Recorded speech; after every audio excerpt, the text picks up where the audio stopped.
Welcome to the Church Resource, where we talk about the best resources for pastors, leaders, and lay people. I'm your host, Jeff Oliver, looking today at a book that I do not disagree with. I'll just say that right up front. I realize that many books that I bring to you on the podcast here are ones that I like, that I agree with, and that I've really gotten a lot from. Not that I haven't gotten something from this book, but it will make more sense to you as we get into it. Now, this one is called The Believer's Conditional Security.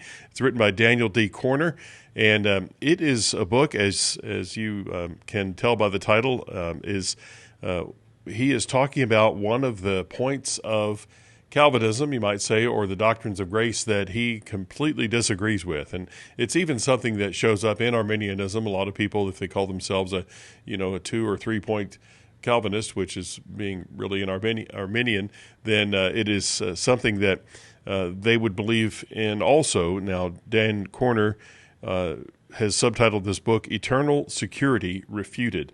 What they would call this in Calvinism is the perseverance of the saints. And again, often it's called eternal security. In other circles, it's called once saved, always saved. In other words, you cannot lose your salvation. Dan Corner completely disagrees with that idea. And there are but a couple of reasons that he disagrees with that. He takes 800 pages nearly to talk about that. Now, I need to give, I guess, somewhat of a disclaimer that I have actually interviewed Dan Corner on this many years ago on a radio program, and I was able to talk with him about this very book, looking at some of the questions that he set up as authors and editors, publishers do to help the interviewer to come up with some good questions, to ask the things that they want to be answering, the questions that they're prepared for, I guess. But we really talked about this and talked about it from a deeply theological perspective. I will say that this book is pretty well researched, and there are pages of scripture references given here in the back of the book. There's where it's an index that he's given. Also, pages of bibliography and people who works cited page, people who have contributed to this by their writings, and he's pulling from what they've said to help him in writing this. Now, many times what Dan Corner has done is he has taken other references, from other resources and said, well, this is what people who agree with eternal security believe. Here's that, and here's where it's highlighted. Here's where it's footnoted here. This is where I've taken this from and quoted from this text. And then he'll many, many times take then his own tack, his own approach, and refute that just himself, not through research. Now, it's just not all the time, but many times it's just Dan Corner's reasoning or his caution.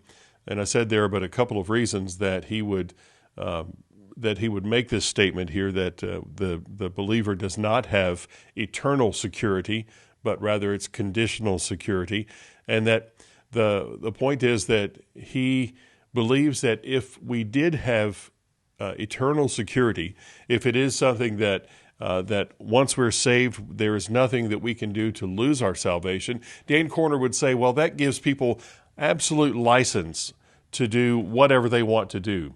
He gives, for example, the Old Testament illustration of David, a man after God's own heart, and one who would, in Dan Corner's estimation, have fallen from God's from God's grace, from God's eternal security and salvation by that terrible incident with Bathsheba and killing Uriah the Hittite, and then having slept with Bathsheba, and then marrying her, and that whole affair, that whole situation that David found himself in. Dan Corner would say, and does say, that David fell from God's security, no longer had the hand of God on him, and then at some point he was restored. See Psalm 51, for example, and see that restoration that can happen that David talks about in that psalm. So Dan Corner gives some examples there.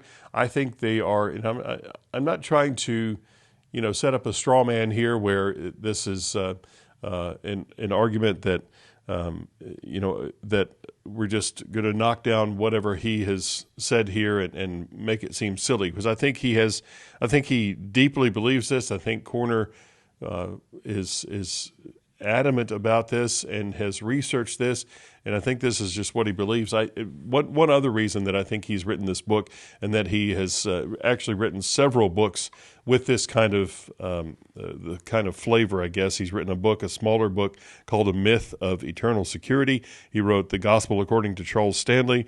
He wrote Unmasking John MacArthur's Calvinistic Version of Saving Faith, and so on. So that is one other reason that I think that Corner has this kind of this approach on the concept of eternal security, is that he just completely disagrees with Calvinism and doesn't want to give any credibility to it. He has said, and even says within this book, that if you can tear down one of the 5 points of Calvinism, if you can refute one of those, then the whole thing falls apart. And in a way, that's true.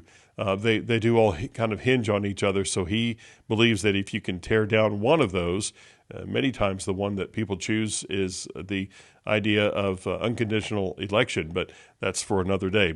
And for another book. Many books have been written about that. But Corner says that this doctrine, this idea of eternal security, is wrong.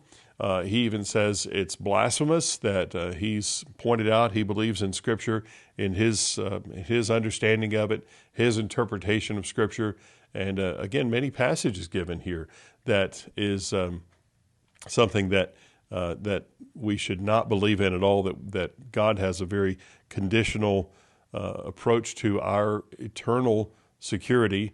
There's the word eternal that I believe pokes holes in the whole argument, but this is what Dan Corner believes. Again, almost 800 pages.